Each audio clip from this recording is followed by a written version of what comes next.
من الشيطان الرجيم.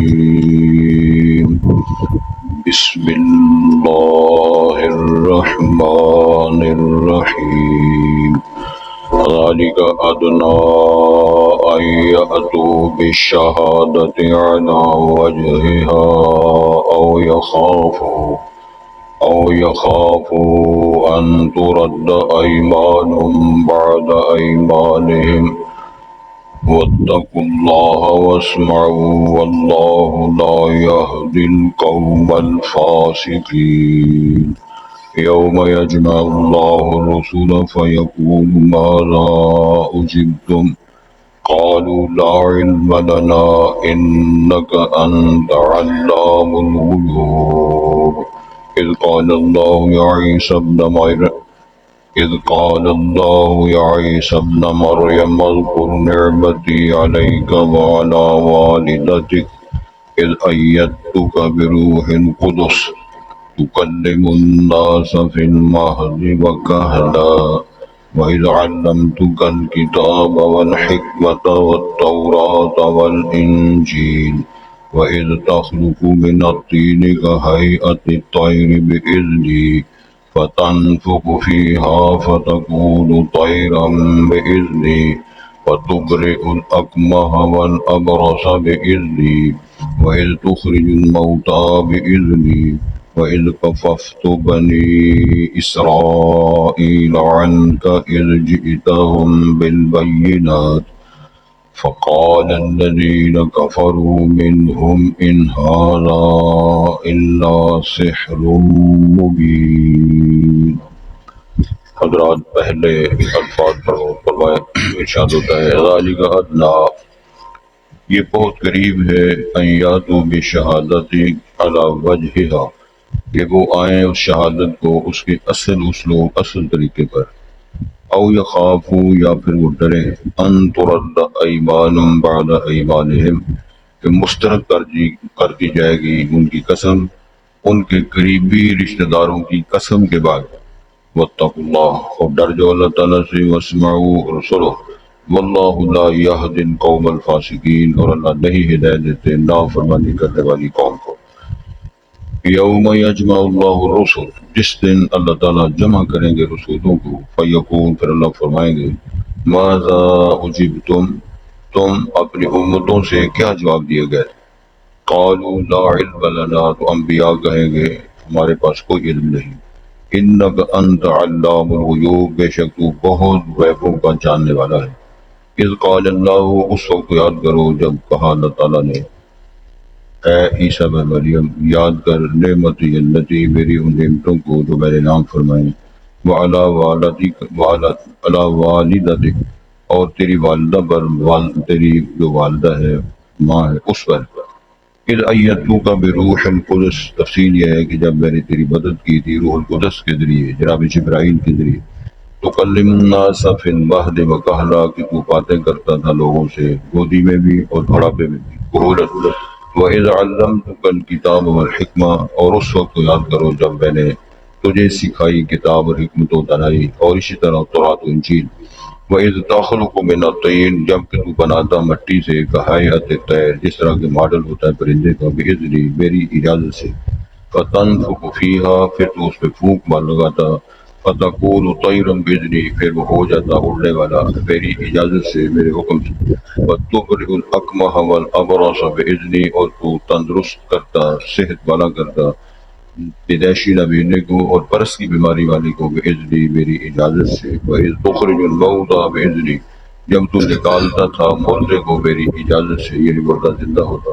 وَإِذْ كَفَّفْتُ بَنِي إِسْرَائِيلَ عَنْكَ، اور اس وقت کا نقشہ دے میرے کو جب میں نے روکا بنو اسرائیل کو آپ سے، یعنی آپ کو نقصان نہ پہنچا سکے. اذ جئتہم بالبینات، عیسیٰ علیہ السلام کو خطاب ہو رہا ہے، جب تو آیا ان کے بعد دلائل و براہین کے ساتھ، یعنی نبوت اور دلائل اور سارا کچھ لے کر معجزات.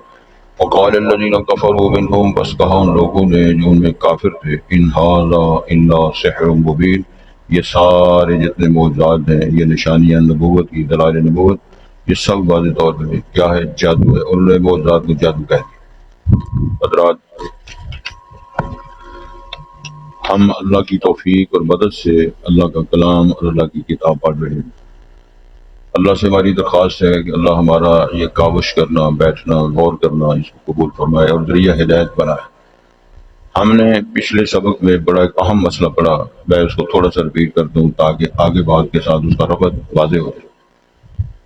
قرآن مجید کے اندر اللہ تعالیٰ نے ارشاد فرمایا، تم میں سے کوئی شخص اگر سفر میں ہو اور حالات ایسے پیدا ہو جائیں کہ اس پر موت کے آثار نظر آنے لگے، وہ حادثہ ہو گیا ہے یا بیماری ایسی ہے تو پتہ چل جاتا ہے کہ یہ بیماری سخت ہو گئی ہے اور شخص شاید زندہ نہ رہے، ان حالات میں آپ کو چاہیے کہ آپ اپنے مالی پوزیشن میں وصیت کر لیں۔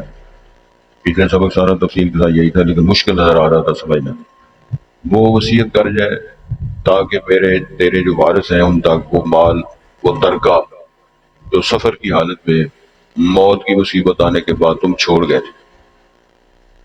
اگر آپ کو اپنے مسلمان ساتھی دو گواہ نہ ملیں تو غیر مسلم اگر موجود ہوں تو ان کو بھی آپ یہ وصیت میں تاکید کر دیں کہ یہ میرا سامان ہے، یہ میری چیزیں میرے گھر پہنچائی دیں۔ اور یہ بھی ساری تفصیل میں نے سنائی تھی آپ کو کہ واقعہ ہوا تھا اور اس میں پھر لوگوں نے قسمیں اٹھائی کہ یہ ہمارا، ہم نے کچھ نہیں کیا، جبکہ انہوں نے وہ قیمتی برتن تھا پیمانہ سمیت، تو وہ بہت قیمتی تھا، انہوں نے وہ نہیں دیا اور بازار میں اس کو سیل کر دیا۔ وہ بازار میں جب معلوم ہوا کسی کے پاس تو پتہ چلا اس مرحوم کا یہ بات ہے، انہوں نے گڑبڑ کی ہے۔ تو چونکہ رسول پاک کے دور کی بات ہے صلی اللہ علیہ وسلم، پھر اللہ تعالیٰ نے قانون بنایا کہ اگر آپ کو شک پڑا ہے، آپ کے پاس دلائل آ گئے ہیں کہ جن کے نام وصیت کی گئی تھی انہوں نے فراڈ کیا ہے، جھوٹ بولا ہے، سامان گھر تک نہیں پہنچایا، اب وہ دو بندے جو مسلمان جنہوں نے یہ گڑبڑ کی تھی، جن کے نام وصیت کی تھی، ان سے قسمیں لیں اور نماز کے بعد مسجد میں ان سے قسمیں لی جائیں۔ اس کے باوجود اگر آپ سمجھ آئیں جھوٹ بولا ہے قسمیں اٹھانے میں، تو پھر آپ کے اور قرابت دار دو بندے ان کی جگہ قسمیں اٹھائیں تاکہ پتہ چلے وہ قسمیں یہ اٹھائیں کہ انہوں نے جھوٹ بولا ہے، اصل معاملہ یہ نہیں ہے، اصل واقعہ یہ ہے۔ یہ صورتحال آپ نے ساری پڑھی اور یہ واقعہ ہوا۔ آج کے سبق میں یہ ہے کہ یہ کیوں دوبارہ رشتہ داروں سے قسمیں لی گئیں، کیوں یہ مسئلہ بیان کیا ہے، تاکہ اگر کوئی ایسا واقعہ حادثہ ہوتا ہے اور وہ مرنے والا وصیت کر جاتا ہے اور جس کے نام وصیت کی گئی وہ گڑبڑ نہ کرے، تاکہ اس کو یہ پتہ چلے گا کہ یہ یا تو وہ قسمیں لی جائیں گی یا عین ممکن ہے کہ وہ وضاحت ہو جائے واقعات کی کس نے فراڈ کیا ہے، تاکہ وہ قسمیں جو اٹھائے وہ ٹھیک قسمیں اٹھائے اور بات ٹھیک کرے اگر گھر والوں کو شک پڑے۔ یہ تھا مسئلہ جس کو ہم اس کے ساتھ ہم جوڑتے ہیں۔ ارشاد ہوتا ہے یہ قانون اس لیے بنایا تاکہ ان کی شہادت گواہی ٹھیک ہو اور مرحوم کا مال اس کے گھر صحیح طریقے کے ساتھ پہنچ جائے۔ دوسرے دو ساتھیوں کو قسمیں اٹھانے کے لیے کیوں مجبور کیا؟ دونوں چونکہ جھوٹ بولے ہیں۔ یہاں سے بات شروع ہوتی ہے، ذالک ادنا، ایسے کرنا کہ اس مرحوم کے قریبی رشتہ داروں سے دو بندوں سے پہلے بندوں کی جگہ قسمیں اٹھوانا اس لیے ہے ایاتوا بالشہادت علی وجہہا، تاکہ وہ قسمیں اٹھانے والے صحیح قسمیں اٹھائیں، درست بات کریں۔ او یخافوا، یا ان کو ڈر ہو، ان ترد ایمان بعد ایمانہم، ان کی قسموں کو مسترد کر دیا جائے گا دوسروں کی قسموں کے بعد۔ بات بالکل واضح ہے، اس میں آپ کو میرا خیال ہے کہ تندرستی ساتھ دے تو بات سمجھ میں آ جاتی ہے۔ نیند کا غلبہ ہو اور سوچوں میں پڑا ہوا ہو تو پھر میرا خیال ہے ذرا بات مشکل ہو جائے گی۔ آپ ہمت کریں، میں دعا کرتا ہوں اللہ تعالیٰ ہمیں ساتھ دے تاکہ بات سمجھنا آسان ہو جائے۔ گزارش یہ ہے کہ یہ کیوں کیا ہے، یہ جواب دیا جا رہا ہے۔ ذالک ادنا، ایسے کرنا، قسمیں اٹھوانا، پھر اگر ان کی قسموں میں شک پڑے تو دوسرے چیزوں کی قسمیں اٹھوانا، یہ اس لیے ہے کہ وہ بالکل صحیح قسم اٹھا کر شہادت دیں، وہ گواہی جو ان کی ہے شہادت ٹھیک ہو، یا انہیں ڈر ہو او یخافوا ان ترد ایمان بعد ایمانہم، کہ انہوں نے شہادت تو دی ہے اور قسم بھی اٹھا دی ہے، تو جب دوسرے لوگ قسم اٹھائیں گے گواہی دیتے ہوئے پھر ان کی قسموں کو یا ان کی گواہی کو مسترد کر دیا جائے گا، یہ ان پر پریشر ہو۔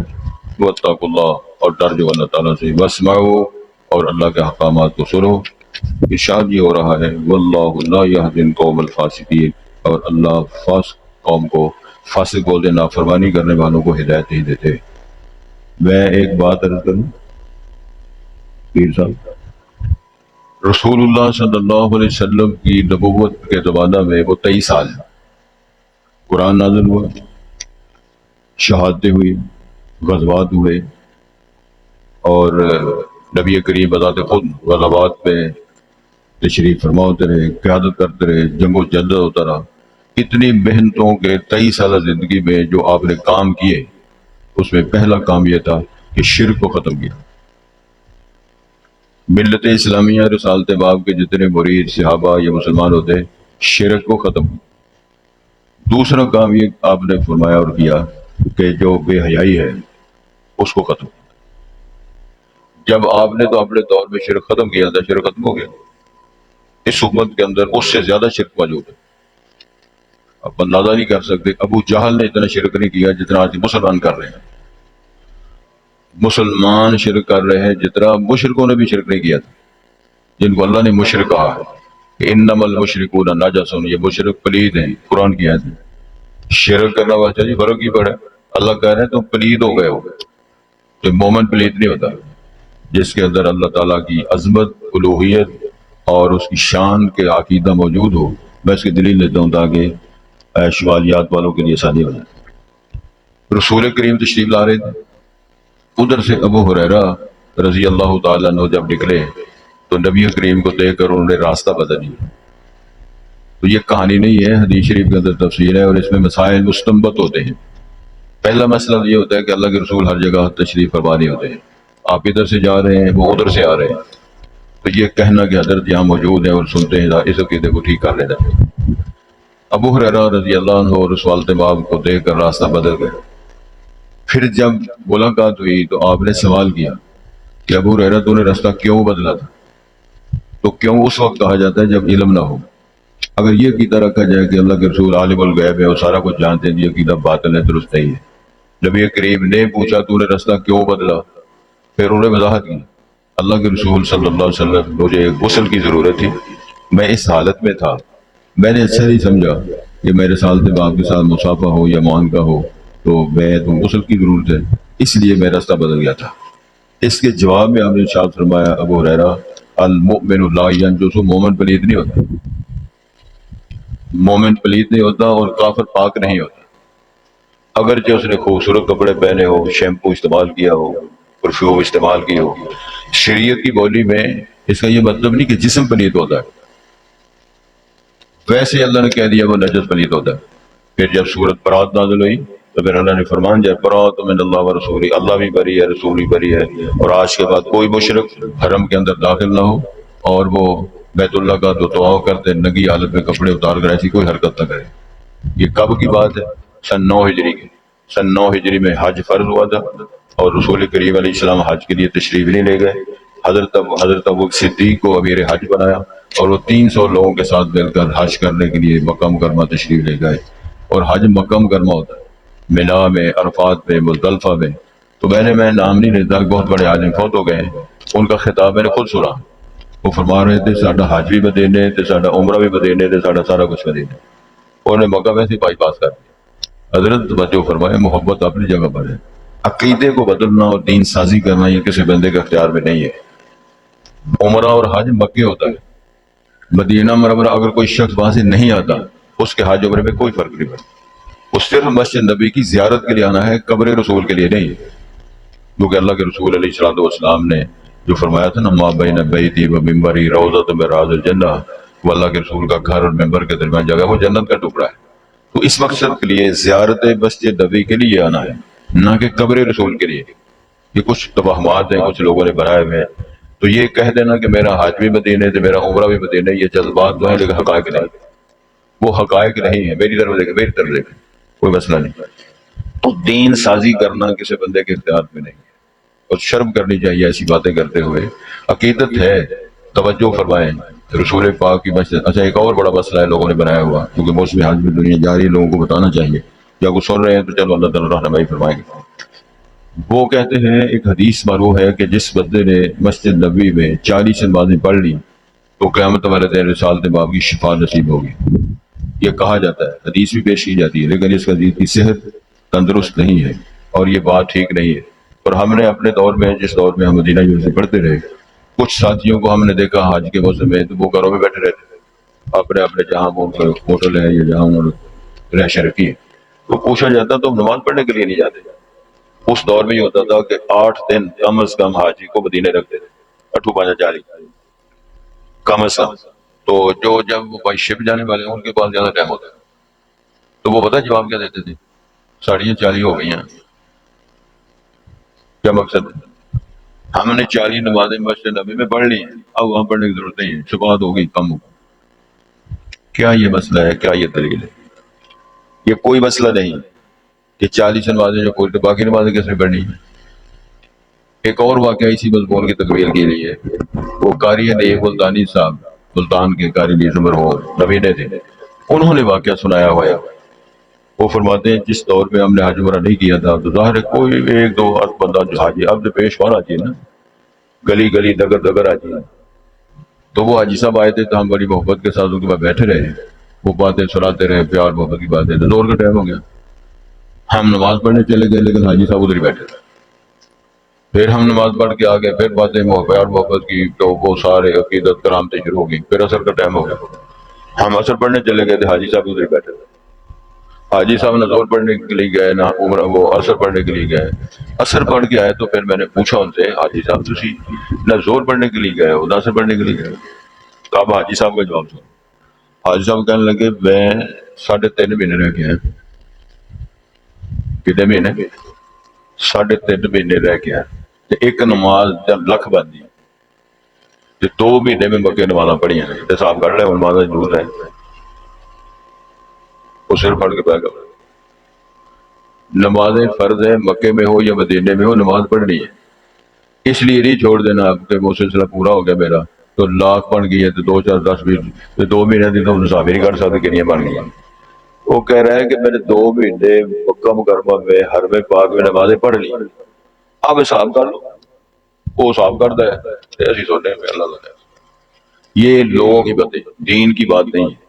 دین سیکھنا چاہیے تاکہ اللہ تعالیٰ ہمیں معاف فرمائے. تو یہ مسئلہ ہے، میں نافرمانی کے حوالے سے بات کی ہے. تو بے حیائی ختم ہو، نہ شرک ختم ہوا ہے.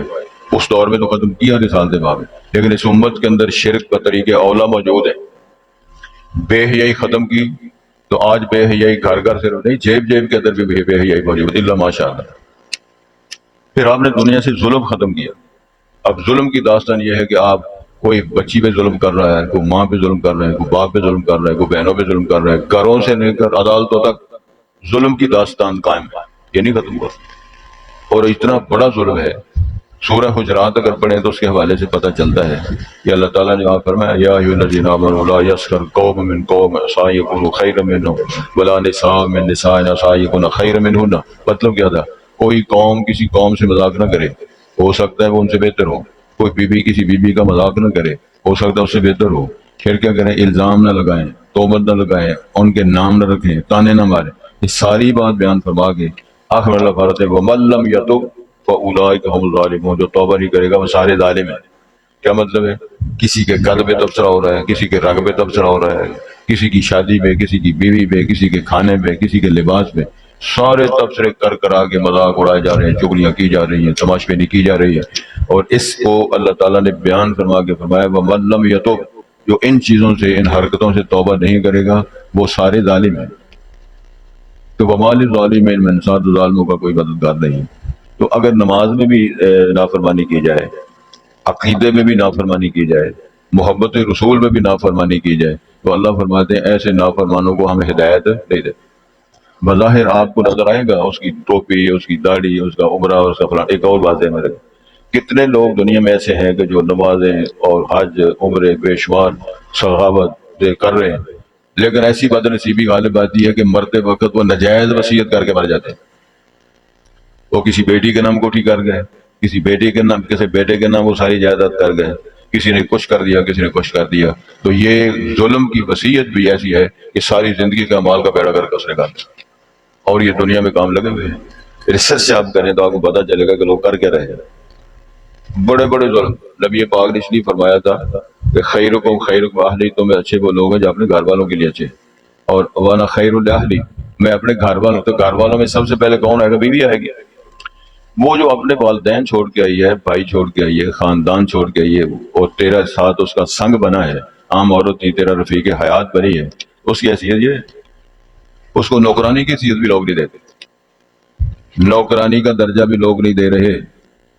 بیٹیوں سے محبت کرتے ہیں اور جو ان کی بہو ہوتی ہے اس کو وہ کوئی درجہ انسان بھی نہیں سمجھتے. تو کیا معاشرت ہے؟ پھر کہے میں سنی ہوں، میں اہل حدیث ہوں، میں دیوبندی ہوں، میں تبلیغی ہوں. بیاہ تیری حیثیت کیا رہی؟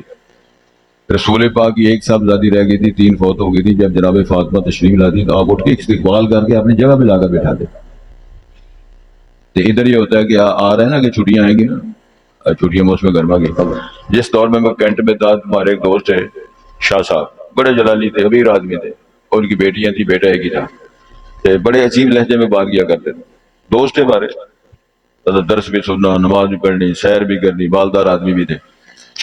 آج جس لہجے میں انہوں نے بات کی وہ میں نے آپ کو سنا. وہ آئیاں سن، وہ آئیاں سن ترے کمرے بن گئے. مقصد یہ ہے کہ چھٹیوں میں بیٹیاں آئی ہیں اور ان کی اولادیں ہیں تو 3 کمرے توڑ گئے. وہ کمرے روندہ پھر.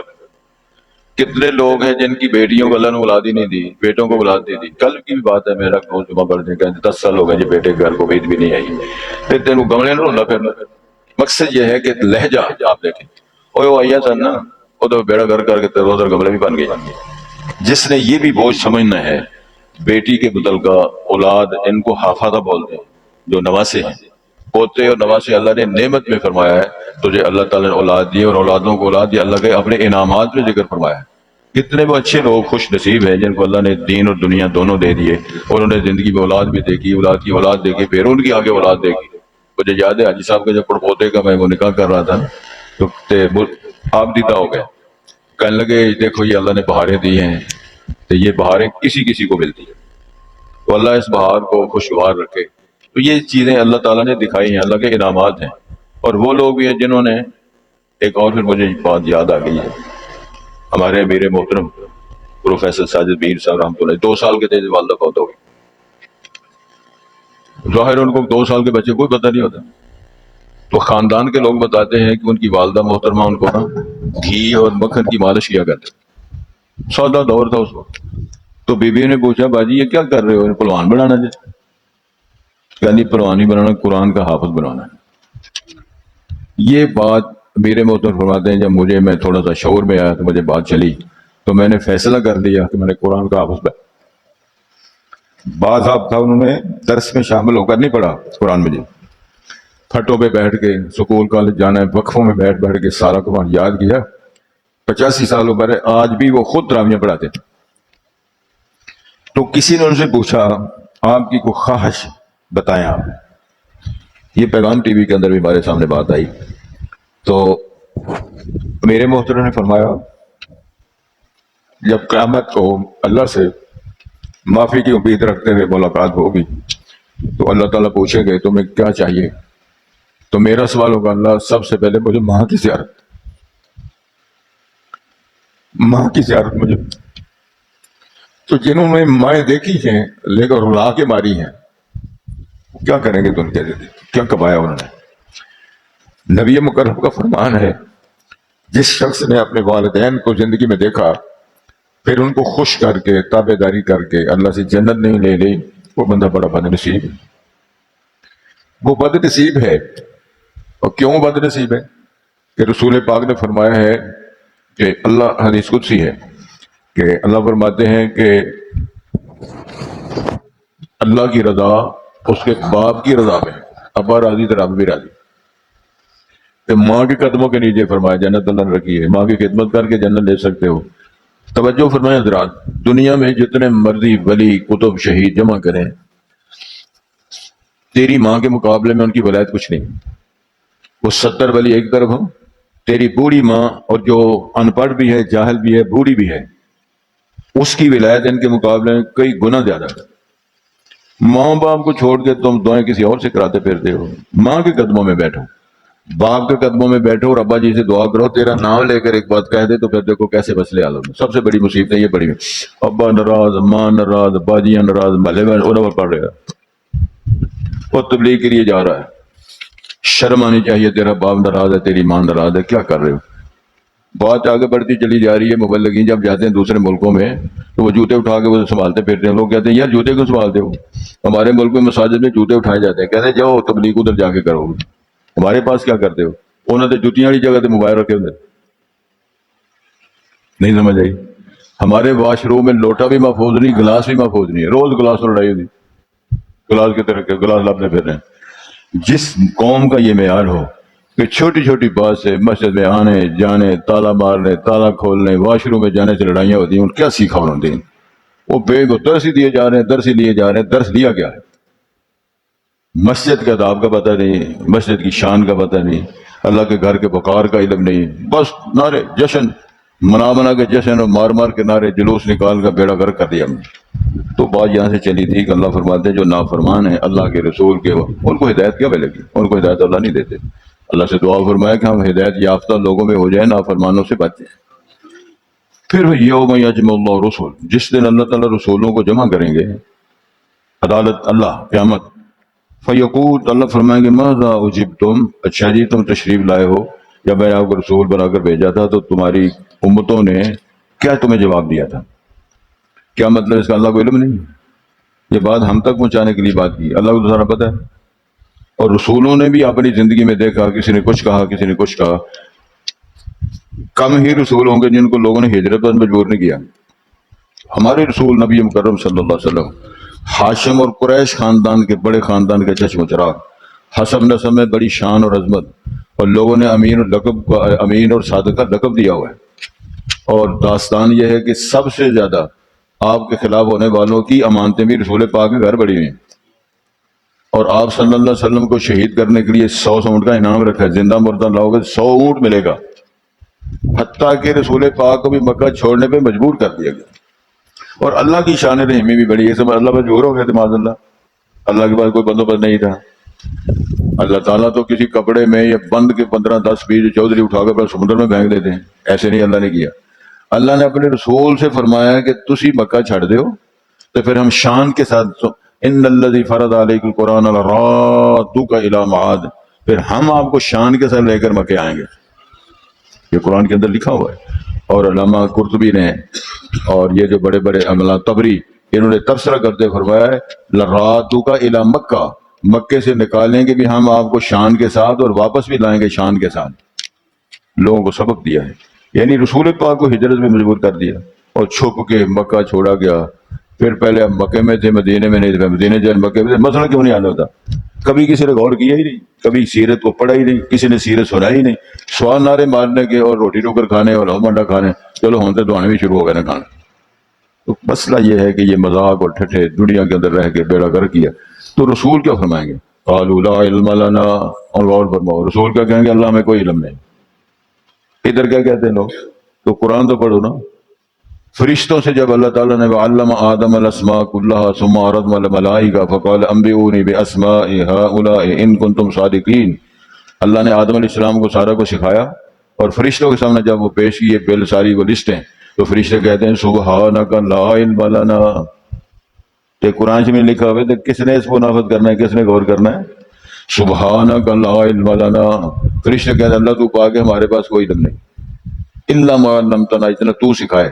یہی بات رسولوں کے لیے تھی، اللہ جو تو نے بتایا ہے اس کا علم ہے، جو تو نہیں بتایا ہمارے پہ علم نہیں ہے۔ عالم الغیب کہنا اور سارا کچھ کہنا، پتہ نہیں فاضل مختار کل کہنا، یہ سارے عقیدے باطل اور قرآن و حدیث کی روشنی میں مسترد کیے گئے، لیکن پھر بھی سینہ تان کے لوگ ڈٹے ہوئے باقاعدہ۔ اللہ ہم سب کو معاف کر دے۔ تو فرشتوں انبیاء کو علم نہیں تھا میرے ساتھ لوگوں نے کیا کیا ہے؟ نوح علیہ السلام نے زندگی کے اندر جو ان کے ساتھ معاملات ہوتے رہے تو دعا کہ رب انی مغلوب فانت، اللہ میں مغلوب ہو کے میری مدد کر۔ تو یہ قیامت کو، جب یہ قیامت کی بات ہے تو فرشتے کہیں گے لا علم لنا انک انت علام الغیوب، مطلب یہ ہے جتنا ہمیں معلومات ہیں وہ کم اور تھوڑی ہیں، اللہ تو زیادہ جاننے والا، علم و غیبوں کی باتیں جاننے والا ہے، ہم کیا بتا سکتے۔ پھر رسول پاک سے گواہی دی جائے گی، پھر وہاں حسابات ہوں گے، پھر لوگوں نے جو کچھ کیا اس کے معاملات ہوں گے آگے۔ پھر اللہ نے ایک اور بات شروع کر دی، وَإِذْ قَالَ اللَّهُ يَا عِيسَى ابْنَ مَرْيَمَ، اللہ فرمائے گا عیسیٰ بن مریم یاد کر میری نعمتیں جو میں نے انعام فرمایا علاوہ تیرے اوپر اور تیری ماں پر۔ سبحان اللہ۔ عیسیٰ علیہ السلام کی ماں کون ہے؟ مریم۔ ظلم کی بات یہ ہے کہ مشرکین عرب نے اور دوسرے تیسرے لوگوں نے اور اہل کتاب نے، خاص طور پر یہودیوں نے، جناب مریم کو اللہ کی بیوی قرار دیا معاذ اللہ۔ اور مریم کے نام پہ قرآن میں صورت ہے، جناب عائشہ کے نام پر نہیں۔ ازواج مطہرہ 9 تھی رسالت امام، ان کے نام پر قرآن میں صورت کوئی نہیں۔ النساء صورت ہے جس پہ تمام خواتین آتی ہیں، لیکن مریم ایسی خاتون ہے جو جناب عیسیٰ کی ماں، اس کے نام پر قرآن کی صورت ہے باقاعدہ۔ اچھا، اب مسئلہ کیا ہے کہ مریم صاحبہ نے نہ تو بیاہ کیا ہے تو نہ گناہ کیا ہے، کہ نہ درخواست دی کہ میں نے ماں بننا ہے۔ اللہ نے اپنی قدرت کا لوہا منوانے کے لیے فرمایا کہ مریم میں نے تجھے ماں بنا کے دکھانا، اور اس کی تفصیل قرآن بھی سورہ مریم کے اندر، دوسری جگہ قرآن مجید کے اندر کیا لکھا ہوا ہے، اذن تبذت من اہل مکانا شرقیہ، مریم صاحبہ جب اپنے گھر کی اس سبت شرقی میں خلوت خانے میں غسل خانے میں غسل کے لیے آئیں، اللہ نے جناب جبرائیل کو انسانی وجود بنا کر تو پیغام دے کر مریم کے پاس بھیج دیا۔ فتمثل لها بشرا سویا، قرآن کے الفاظ ہیں، مکمل انسانی وجود دے کر جبرائیل آئے تو عفیفہ اور پاک دامن خاتون کا جو آگے طریقہ ہوتا ہے، انہوں نے کہا انی اعوذ بالرحمن منک ان کنت تقیا، اگر تو متقی نظر آتا ہے، اچھا انسان ہے، تو میں اللہ کی پناہ میں آتی، تو کون ہے، کون آیا ہے، تو کدھر سے آیا ہے؟ وہ گھبرا گیا کہ بی بی کو تو پتہ نہیں، انما انا رسول ربک لأہب لک غلاما زکیا، وہ کہنے لگے جناب میں بندہ نہیں، فرشتہ ہوں، اللہ نے بھیجا ہے اور تمہیں پیغام دینے کے لیے آؤں کہ تو ماں بنے گی، تجھے اللہ بیٹا دے گا۔ قرآن کے اندر لکھا ہوا ہے، جناب مریم نے کہا کیف یکون لی غلام ولم یمسسنی بشر ولم اک بغیا، بچہ کیسے ہوگا، نہ میں نے گناہ کیا نہ بیاہ کیا ہے، کسی شخص سے مجھے ہاتھ تک نہیں لگایا۔ تو فرشتہ کہتا ہے قال کذالک قال ربک، بات تیری ٹھیک ہے، طریقہ یہی ہے، شادی بیاہ ریگولرٹی ہو، پھر آگے اللہ تعالیٰ نظام کسی کو بیٹا کسی کو بیٹی دے، ٹھیک ہے، لیکن یہ تیرے رب نے کہا ہے میرے لیے ایسا کرنا آسان ہے، باپ کے بغیر خامد کے بغیر تجھے ماں بنانا میرے لیے آسان ہے، میں نے کرنا ہے، تو جان تیرا رب جان۔ فرشتہ جو غلط جو لگا، یہ ساری بات قرآن میں لکھی ہوئی۔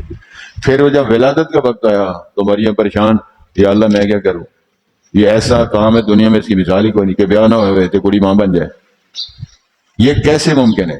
وہ پتہ چل جاتا ہے یہ گڑبڑ ہے، خرابی ہے، تو وہ دنیا میں مثال ہی پہلی ہے۔ پھر انہوں نے جنگل کا رخ کر لیا، آبادی کو چھوڑا، پھر کے پریشان حال ہوگی مریم، پھر وہاں دعائیں کر رہی ہے، اللہ نے جو دعائیں کر رہی ہے اس کو بھی قرآن بنایا، یا لیتنی مت قبل ھذا وکنت نسیا منسیا، کیا مطلب ہے، اللہ میرا وجود نہ ہوتا، میں مر گئی ہوتی، اللہ میں کیا کروں، میرے پاس دلیل کوئی نہیں ہے، پریشان ہو کے کھجور کے تنے ٹیک لگا کے بیٹھی ہوئی ہے۔ تو پھر اللہ نے فرمایا فناداها من تحتها اللہ تحزنی قد جعل ربک تحتک سریا، ادھر سے آواز آئی پریشان نہیں ہونا، ہم نے چشمہ جاری کر دیا ہے، جس طرح کے ساتھ ٹیک لگائی ہے اس کو ہلا، ہم اس کو کھجوریں لگائیں گے، پکائیں گے، تیرے پاس پیش کریں گے، کھجوریں کھا، پانی پی، پریشان نہ ہو، باقی کام بھی کریں۔ قرآن کے اندر تفصیل ہے۔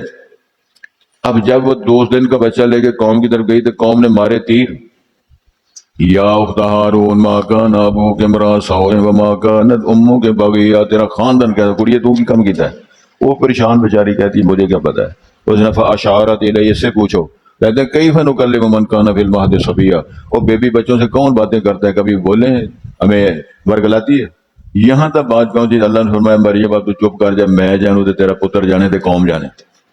اللہ نے فرمان جاری کر دیا، 2 دن کے بچے کو یا 1 دن کے بچے کو، عیسیٰ کو بول کے بتا، قوت گویائی اللہ تعالیٰ نے ان کو دی کہ بول کے بتا، آپ تعارف کراؤ، پھر وہ تعارف ہی اللہ نے قرآن بنایا، قال انی عبد اللہ آتانی الکتاب وجعلنی نبیا وجعلنی مبارکا اینما کنت واوصانی بالصلاۃ والزکاۃ ما دمت حیا، تفصیل آ گئی۔ تو میرا خیال بات لمبی ہو رہی ہے، آج اتنے رہنے دیتے ہیں، باقی کام انشاءاللہ بعد میں کرتے ہیں۔ اللہ تعالیٰ نے فرمایا کہ عیسیٰ تیرے اوپر، تیری ماں پر جو ہم نے انعامات کیے ہیں، آگے پھر اس کی تفصیل ہے، اذ ایدتک بروح القدس، ہم نے روح القدس کے ذریعے تیری مدد کیا، وہاں سے سٹارٹ کیا، پیغام آیا، پھر تیری ماں بنی، وہ مریم کو تیری ماں بنایا، تیری ولادت کا سلسلہ بنا، آگے تفصیلات انشاءاللہ پڑھیں گے، تو اتنا ہی کافی آج میرا تھا۔ ذالک ادنی یاتوا بالشہادہ، وہ اس لیے ہے تاکہ وہ زیادہ قریب ہے کہ وہ گواہی جو پیش کرے، اللہ وجہ ان کی شہادت اور گواہی صحیح طریقے کی ہو، او یخافوا، یا وہ ڈریں، ان ترد ایمان بعد ایمان، کو ان کی قسم کو مسترد کر دیا جائے گا ان کے جو قریبی رشتہ داروں کی قسموں کے بعد، واتقوا اللہ، اللہ سے ڈر جاؤ، واسمعوا، سنو، واللہ لا یہدی القوم الفاسقین، اور اللہ نہیں ہدایت دیتے نافرمانی کرنے والی قوم کو۔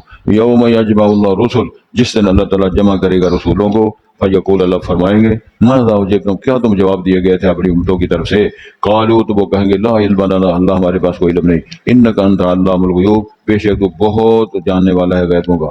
اذ قال اللہ یا عیسیٰ ابن مریم، اس وقت کو یاد کرو جب عیسیٰ علیہ السلام سے اللہ نے فرمایا، اللہ پاک نے فرمایا عیسیٰ سے، اے عیسیٰ ابن مریم، اذکر نعمتی علیہ کا، میری جو انعامات ہیں ان کو ذرا سامنے رکھ، یاد کر، وعلی والدتی کا، اور تیری والدہ پر جو انعامت فرمائے، اذ ایدتک بروح القدس، جب میں نے تیری مدد فرمائی تھی تو قوت دی تھی روح الامین کے ذریعے۔